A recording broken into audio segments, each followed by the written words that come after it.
করে ফিরছেন বাবর। ফিরোজাতেই এবার ঈদ, খালেদা জিয়ার ঈদ উদযাপন ঘিরে বাড়তি নজর। নির্বাচনের তারিখ ঘোষণা, এনসিপির প্রতিক্রিয়ায় কি উঠে এলো? চাঁদাবাজি নিয়ে যা বললেন রিজভী। এতক্ষণ শুনছিলেন সংবাদ শিরোনাম, এবারে বিস্তারিত। দীর্ঘ 17 বছর পর নিজ গ্রামে ভাদেরায় ঈদ করবেন সাবেক স্বরাষ্ট্র প্রতিমন্ত্রী মোহাম্মদ লুৎফুজ্জামান বাবর। শুক্রবার তিনি ঢাকা থেকে বাড়ির উদ্দেশ্যে রওনা দিয়েছেন। তার ব্যক্তিগত সচিব মির্জা হায়দার আলী এ তথ্য নিশ্চিত করেছেন। মির্জা হায়দার আলী জানান, সাবেক স্বরাষ্ট্র প্রতিমন্ত্রী মোহাম্মদ লুৎফুজ্জামান বাবর তিনি গ্রামের বাড়ির ঈদগাহ মাঠে ঈদের জামায়াত আদায় করবেন। এরপর তিনি দলীয় নেতাকর্মীদের সঙ্গে মতবিনিময় করে শনিবারই ঢাকার উদ্দেশ্যে রওনা করবেন। মদন বিএনপির সভাপতি নুরুল আলম তালুকদার জানান, সাবেক স্বরাষ্ট্র প্রতিমন্ত্রী লুৎফুজ্জামান বাবর ঢাকা থেকে মদনের উদ্দেশ্যে রওনা হয়েছেন। 17 বছর কারাভোগের পর শনিবার গ্রামের বাড়িতে তিনি পবিত্র ঈদ উল আজহা উদযাপন করবেন।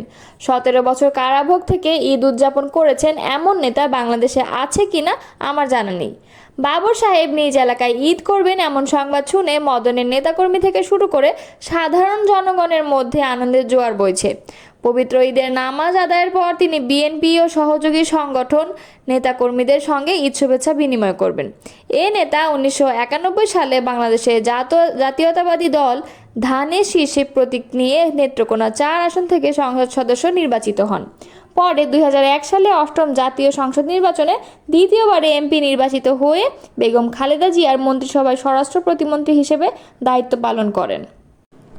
17 বছর কারাভোগের পর গত 16 জানুয়ারি মুক্তি পান সাবেক স্বরাষ্ট্র প্রতিমন্ত্রী।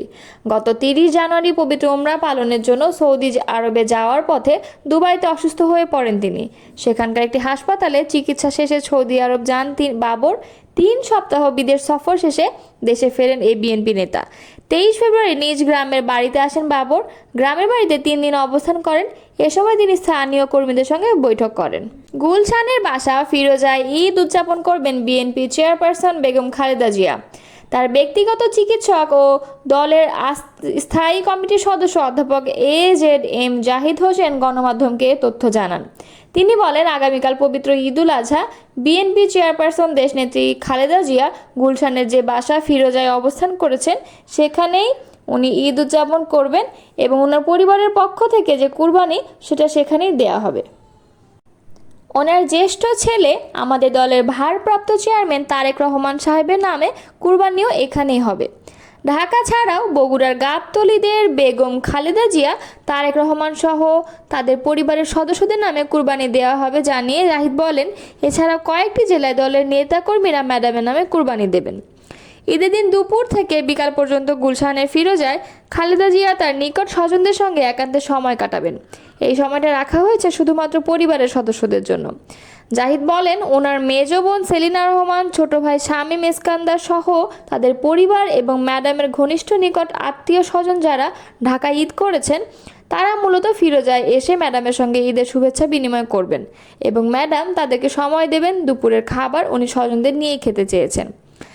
রাতে দলের মহাসচিব মির্জা ফখরুল ইসলাম আলমগীর সহ স্থায়ী কমিটির সদস্যগণের সঙ্গে গুলশানের ফিরোজা ঈদের শুভেচ্ছা মিটিং বিনিময় করবেন খালেদা জিয়া। বিএনপি স্থায়ী কমিটির সদস্য AZM জাহিদ বলেন, এখানে মনে রাখতে হবে ওনার যে জ্যেষ্ঠ সন্তান বিএনপির ভারপ্রাপ্ত চেয়ারম্যান তারেক রহমান সাহেব, ওনার অ্যাকচুয়ালি ঈদ হচ্ছে 6 জুন, মানে আজকে শুক্রবার লন্ডনে ঈদ উল আজহা উদযাপন হচ্ছে।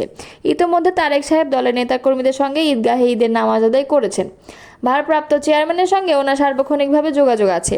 সেই অনুযায়ী ছেলের সঙ্গে মায়ের শুভেচ্ছা বিনিময় বা ওনাদের মধ্যে যে ঈদ আনন্দ ভাগাভাগি করে নেওয়া সেটা ওনাদের মতো করে নিয়েছেন। শুক্রবার সকালে লন্ডন থেকে তারেক রহমান টেলিফোনে মাকে ঈদ মোবারক জানিয়েছেন এবং পুত্রবধূ ও নাতনিদের সঙ্গেও কথা বলিয়েছেন খালেদা জিয়াকে। আগামী এপ্রিলের প্রথমার্ধে যে কোনো দিন জাতীয় নির্বাচন হবে বলে ঘোষণা দিয়েছেন অন্তর্বর্তী সরকারের প্রধান উপদেষ্টা অধ্যাপক ডক্টর মোহাম্মদ ইউনূস। এরপরই নির্বাচনের তারিখ নিয়ে নিজেদের বক্তব্য জানিয়েছে জাতীয় নাগরিক পার্টি। শুক্রবার এনসিপির সদস্য সচিব আক্তার হোসেন দলের পক্ষ থেকে গণমাধ্যমের কাছে এ বক্তব্য তুলে ধরেন। তিনি বলেন, আমরা প্রত্যাশা করেছিলাম জুলাই সনদ ও জুলাই ঘোষণাপত্রের আনুষ্ঠানিকতা শেষে জাতীয় নির্বাচনের সময়সীমা নিয়ে অন্তর্বর্তী সরকার দিক থেকে সুনির্দিষ্ট বক্তব্য আসবে। তারপরও প্রধান উপদেষ্টা আগামী বছরের এপ্রিলের মধ্যে নির্বাচনে যে সময়সীমার কথা বলেছেন, আমরা তাতে সম্মত। এনসিপি নেতা বলেন, যদি এ সময়কালের মধ্যে জুলাই সনদ, জুলাই ঘোষণাপত্র ও সংস্কার বাস্তবায়নের ব্যাপার কার্যকর পদক্ষেপ নেওয়া হয়, তাহলে ঘোষিত সময়ে নির্বাচনের বিষয়ে আমাদের পক্ষ থেকে কোনো আপত্তি নেই। জুলাই গণ অভ্যুত্থানের নেতৃত্ব দেয়া তরুণদের উদ্যোগে গঠিত রাজনৈতিক দল এনসিপি বিভিন্ন সময়ে একই সঙ্গে জাতীয় নির্বাচন ও গণপরিষদ নির্বাচন দাবি করেছে। জাতীয় নির্বাচনের আগে স্থানীয় সরকার নির্বাচনের দাবিও জানাতে দেখা গেছে দলটিকে। এছাড়া নির্বাচন কমিশন পুনর্গঠনের দাবিও তারা সামনে এনেছে। বিএনপি সিনিয়র যুগ্ম মহাসচিব রুহুল কবির রিজভী বলেছেন, দিন দিন চাঁদাবাজি ও ছিনতাই বাড়ছে। পুলিশ এখন প্রোঅ্যাক্টিভ নয়, ঢাকা মহানগর ছিনতাইয়ের অভয়ারণ্যে পরিণত হয়েছে। মোহাম্মদপুর, মিরপুর যেন ছিনতাইয়ের মহারাজ্য। শুক্রবার দুপুরে নয়াপল্টনে বিএনপির কেন্দ্রীয় কার্যালয়ের সংবাদ সম্মেলনে এসব কথা বলেন তিনি। রিজভী বলেন, জনগণ চায় আইনের শাসন, 3 বেলা খাবারের নিশ্চয়তা। মানুষ আশা করেছিল অন্তর্বর্তী সরকারের আমলে শান্তিতে থাকবে, ভোগান্তি কমবে, কিন্তু গত 3 দিনে মহাসড়কে যানবাহন আটকে গেছে। কোনো সড়কে 20 থেকে 25 কিলোমিটার যানজট। এর পাশাপাশি রয়েছে অতিরিক্ত ভাড়া আদায় ও চাঁদাবাজি। তিনি বলেন, সরকার আগে থেকে ব্যবস্থা নিলে সড়কে এমন দুর্ভোগ হতো না। সরকারে যদি আন্তরিকতা থাকে, তাহলে কেন দুর্ভোগ কমছে না? বিএনপির এই নেতা বলেন, নির্বাচিত নয় বলেই অরাজকতা, অস্থিরতা এ সরকারের নিয়ন্ত্রণে নেই। ভারত বাংলাদেশ সম্পর্ক নিয়ে রিজভী বলেন, ভারতের সঙ্গে বাংলাদেশের সম্পর্ক বৈরিতা তৈরি হয়েছে। প্রতিদিন বিদেশিদের বাংলাদেশি বলে পুশিং করছে ভারত। জোর করে ঠেলে পাঠানো হচ্ছে বাংলাদেশে। ভারতীয় নাগরিকদের জোর করে বাংলাদেশে পাঠাচ্ছে। ভারত বাংলাদেশ সহ প্রতিবেশীদের সঙ্গে ভালো সম্পর্ক রাখতে চায় না। পুশিং করা বাণিজ্য নিষেধাজ্ঞায় তা প্রমাণ করে। বাংলাদেশের সরকার নিশ্চুপ কেন? জনমনে সেই প্রশ্ন উঠেছে।